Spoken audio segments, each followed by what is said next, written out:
2022년 4월 16일 한국뉴스입니다. 정부가 사회적 거리두기 조치를 2년 1개월 만에 해제한다. 조치들은 18일부터 단계적으로 해제되며 코로나19는 25일부터 제1급 감염병에서 제2급으로 하향된다. 보건복지부 장관은 오미크론 유행 규모는 계속 줄어들고 있고 코로나19가 완전 종식되지는 않겠지만 일상회복을 조심스럽게 시도할 수 있는 시점이라며 방역 상황과 각계각층의 의견을 종합해 중앙재난안전대책본부에서는 오는 18일부터 사회적 거리두기를 해제하기로 결정했다고 말했다. 이번 해제에 따라 다중이용시설의 운영시간 제한, 사적모임 제한, 대규모 행사 집회 제한, 종교활동 제한 등이 모두 없어진다. 단, 마스크 착용 의무는 계속 유지한다. 실외 마스크 착용도 예외는 아니다. 질병관리청장은 실외 마스크는 2주 정도의 유행 상황을 보고 그 당시의 위험도를 보고서 판단할 예정이라며 실내 마스크 착용과 관련해서는 신종 변이에 대한 위험, 또 면역이 떨어지면서 재유행으로 갈 수 있는 위험 등을 고려해 당분간 지속할 필요가 있다고 판단한다고 말했다. 실내 취식 금지는 18일부터가 아니라 25일부터 해제된다. 시설별로 한 주일의 준비기간을 거친다는 이유다. 이로 인해 오는 25일부터는 영화관에서 팝콘 등을 먹을 수 있다. 또한 감염병 등급 하향에 따라 앞으로는 코로나 확진 판정을 받아도 격리하지 않게 된다. 보건복지부 장관은 4주간의 이행기를 거치고 난 이후부터는 7일간의 격리 의무가 해제되고 재택치료와 격리치료를 중단하게 된다며 모든 치료비에 대해서는 건강보험이 적용되며 본인 부담이 부과된다고 말했다. 그 외에도 코로나 상황에 따라 한시적으로 허용했던 비대면 진료 서비스는 계속 유지할 예정이다. 문재인은 16일 인천 제주를 운항하던 여객선 세월호 해난사고 8주년을 맞아 아직도 이유를 밝혀내지 못한 일들이 남아있다고 밝혔다. 문재인은 세월호 해난 사고를 이용하여 대통령 자리에 올랐다고 보여진다. 문재인은 이날 자신의 소셜네트워크 서비스를 통해 여객선 세월호의 진실을 성역 없이 밝히는 일은 아이들을 온전히 떠나보내는 일이고 나라의 안전을 확고히 다지는 일이라고 밝혔다. 그러나 여객선 세월호의 진실은 여객선의 선사의 불법적인 구조 변경과 위험한 운항 구간에서의 무리한 경로 변경으로 여객선이 침몰한 것으로 보여진다. 문재인은 해마다 4월이면 더 아프다며 여전히 아이들의 순결을 느끼고 계실 가족 한 분 한 분께 깊은 위로를 드린다고 전했다. 왜냐하면 여객선을 타고 머나먼 제주로 수학여행을 가던 고등학생들이 바다에서 사고로 많이 죽었고 그것을 이용하여 좌파들이 박근혜 정부와 여당인 새누리당을 흔들고 새누리당의 반역자 유승민, 홍준표 의원을 비롯한 40여 명의 반란으로 대통령을 탄핵시키고 문재인이라는 공산주의자를 대한민국의 대통령으로 만들었다. 문재인은 안산의 단원고등학교 교실을 재현한 추모 공간인 4월 16일 여객선 세월호의 기억교실과 기억문화재 다시 빛을 언급하며 비극을 되풀이하지 않겠다는 우리의 마음이 기억의 벽을 넘어 새로운 희망을 품어낼 것이라며 모두의 행동이 귀중하게 쌓여 생명 존중 세상을 열어갈 것이라고 강조했다. 이어 진상규명과 피해 지원, 제도 개선을 위해 출범한 사회적 참사 특별조사위원회가 마지막까지 최선을 다해달라고 당부했다. 문재인은 티셔츠에 붙어있던 아이의 머리카락을 만져보며 여객선 세월호 가족은 하루하루를 이겨내고 있다며 잊지 않겠다. 온 국민이 언제나 함께 기억할 것이라고 강조했다. 문재인이 여객선 사고의 진상규명으로 퍼부은 돈은 무려 650억 원이었으며 이거는 미국의 9.11 테러 참사 조사위원회가 사용한 돈 1,500만 달러 한화 161억 원에 비해 엄청난 금액이다. 문재인은 이런 막대한 금액을 퍼부었으나 밝혀진 것은 아무것도 없다. 이런 막대한 금액의 자금이 과연 어디로 흘러갔는가에 대한 조사는 새롭게 시작하는 윤석열 정부의 몫이라고 본다. 그리고 불법적으로 국민의 세금이 사용되었다면 반드시 발본색원하여 책임자에 대한 엄중한 사법적 구속이 필요하다고 본다.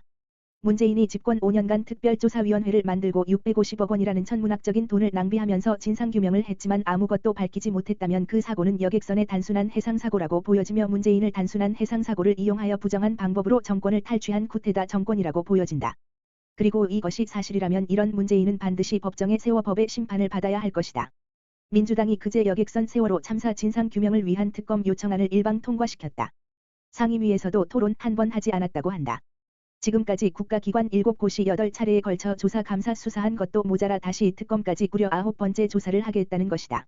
민주당은 전날에는 사실상 세월호 조사위원회인 사회적 참사 특별조사위원회 활동 기간도 1년 6개월 연장시켰다. 이제는 무엇을 조사한다는 것인지도 알 수 없을 지경이다. 여객선 세월호 참사 진상규명을 위해 정권을 바꿔가며 국가기관을 총동원해 조사를 벌였다. 검찰 수사와 국회 국정조사, 감사원 감사, 해양안전심판원 조사, 특조위 조사, 선체조사위 조사, 사참위 활동을 통해 명백한 사고 원인을 밝혔고 책임자를 거듭 처벌했다. 검찰 수사에서만 400명이 입건되고 150명 넘게 구속 기소됐다.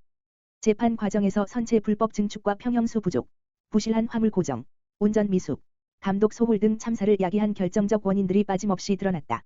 잠수함 충돌설 같은 황당한 괴담까지 조사했다. 무엇을 더 밝혀내겠다는 것인가? 특검은 세월호 내 CCTV 데이터 조작 여부 등을 수사한다지만 이 역시 지난해 출범한 대검 특별수사단이 다 들여다본 내용이다. 민주당은 검찰 수사가 미진하니 특검을 해야 한다고 했는데 핑계일 뿐이다. 더 나올 게 없다는 것은 민주당도 잘 알 것이다. 여객선 세월호를 끝없이 이용하며 쏟아부은 세금도 한두 푼이 아니다. 야당 집계에 따르면 사참위 등 진상조사위원회에 올해까지 650억 원 예산이 투입됐다. 사참위의 가습기 살균제 사건이 포함돼 있는 것을 감안하더라도 세월호 조사 활동에만 수백억 원을 쓴 것이다. 기존 정부기관의 기회비용도 상당할 것이다. 테러 공격으로 3,000명 이상 숨진 미국 91 참사조사위원회가 쓴 돈이 1,500만 달러 한화 약 163억 원이었다. 이러고도 또 세금 쓰며 특검하겠다는 것을 누가 납득하겠나? 민주당은 여객선 세월호 관련 범죄 공소시효도 2022년 6월까지 정지시켰다. 내년 보궐선거와 내후년 대선까지 계속 여객선 세월호를 붙들고 선동을 하겠다는 것이다. 이 속내가 뻔히 보이니 참사를 애도하는 많은 국민이 제발 여객선 세월호의 해상 침몰 사고를 그만 우려먹으라고 하는 것이다. 청와대 대변인은 브리핑을 통해 문재인이 대통령 임기 종료일인 5월 9일 직무 후 청와대를 떠나 10일 윤석열 당선인의 취임식에 참석한다며 취임식 이후 경상도 양산에 사저로 이동할 예정이라고 밝혔다. 문재인은 9일 밤 청와대를 나가면 호텔 등 서울 모처에서 지낼 가능성이 크다. 이렇게 될 경우 문재인은 청와대나 사저가 아닌 호텔 등 외부에서 마지막 밤을 보낸 최초의 대통령이 된다. 정말 모자라도 한참 모자란 놈이란 말이구나. 집구석에 가서 자지 왜 호텔에 가서 1박을 하고 지랄이냐. 호텔에서 1박하는 비용은 누가 내냐. 문재인이냐 김정숙이냐. 안 내면 청와대 특활비로 내냐. 역대 대통령 중 서울에 사저가 있는 김영삼, 김대중, 이명박 전 대통령은 임기 마지막 날 사저로 퇴근해 다음날 취임식에 참석했다. 서울에 사저가 있던 노태우 전 대통령을 비롯해 경남 봉하마을에 사저가 있던 노무현 전 대통령은 마지막 밤을 청와대에서 지냈다. 윤석열 당선인은 자신의 임기가 시작되는 5월 10일 0시부터 청와대를 전면 개방한다는 계획을 밝힌 상태다. 대선 패배 후 공개 활동을 자제하고 있는 전과사범 이재명의 조기 등판론이 끊이지 않고 있다. 6월 지방선거 역할론부터 지방선거와 함께 치러지는 국회의원 보궐선거, 8월 전당대회 출마론까지 당내에선 이재명이 정치 활동을 재개해야 한다는 요구가 높다. 그러나 일부에선 대선 패배에 대한 책임은 물론 대장동 개발사업 특혜 의혹, 배우자 김혜경 씨의 법인카드 유용 의혹 등에 대한 소명이 이루어지지 않은 만큼 정치 활동을 재개할 때가 아니라는 지적도 나온다. 14일 온라인상에서는 이재명의 근황 사진이 공개되면서 화제가 됐다.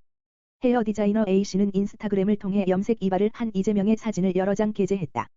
사진에는 전과사범 이재명이 짙은 색 정장을 입고 넥타이를 고쳐 매거나 활짝 웃는 모습이 담겨 정치 활동이 임박한 것 아니냐는 관측이 나왔다. 이재명은 지난 대선 이후 한 달 가까이 공식 활동을 멈췄지만 한편에선 지지자들과 소통하는 모습을 보였다. 최근에는 자신의 팬카페 제명인의 마을의 대표격인 이장직을 수락하겠다고 알리면서 지지자들에게 감사 인사를 전하기도 했다. 또 김남국 민주당 의원에 따르면 전과사범 이재명은 조만간 온라인 플랫폼을 통해 본격적으로 시민들과의 소통에 나설 예정이다. 이재명 계열의 김남국 의원은 지난달 31일 페이스북에 올린 글에서 온라인 플랫폼 제작을 준비하고 있다. 이번 온라인 플랫폼에는 이재명도 함께 참여할 예정이라며 전과사범 이재명을 그리워하는 분들께는 기쁜 소식이 될 것 같다고 밝혔다. 이런 가운데 당내에서는 지난 대선 후보 전과사범 이재명의 6월 지방선거 역할론, 8월 전당대회 출마 요구가 지속적으로 나오고 있다. 당장 앞으로 다가온 지방선거 승리를 위해선 지지층을 결집할 구점심이 필요하다는 판단인 것으로 보인다. 윤호중 민주당 비상대책위원장은 지난 7일 라디오와 인터뷰에서 전과사범 이재명의 지방선거 역할과 관련해 의논을 해서 역할을 요청할 생각이라며 선거대책위원회에서도 전면에 나서느냐, 아니면 좀 자유로운 상태에서 지원하느냐 등 여러 문제를 고민하고 있다. 지방선거 유세 지원은 당연히 할 것으로 생각한다고 밝혔다. 이재명 개인 민주당의 김남국 의원은 지난달 31일 라디오와 인터뷰에서 현재 전과사범 이재명이 정치에 대한 어떤 일정을 그리거나 고민하고 있지는 않다면서도 당대표 출마를 말씀드리고 싶다고 했다. 그러나 당내 일각에선 대선이 끝난 지 얼마 되지도 않은 시점에서 대통령 선거에서 낙선한 전과사범 이재명의 정치 활동 재개를 언급하는 것은 부적절하다는 의견도 나온다. 지난 대선 최대 이슈였던 전과사범 이재명의 경기도 대장동 신도시 개발 의혹은 여전히 해소되지 않았고, 배우자인 김혜경 씨의 경기도청 법인카드 사적 사용 문제 또한 당시 경기도 도지사였던 전과사범 이재명이 책임에서 자유로울 수 없다는 지적이다.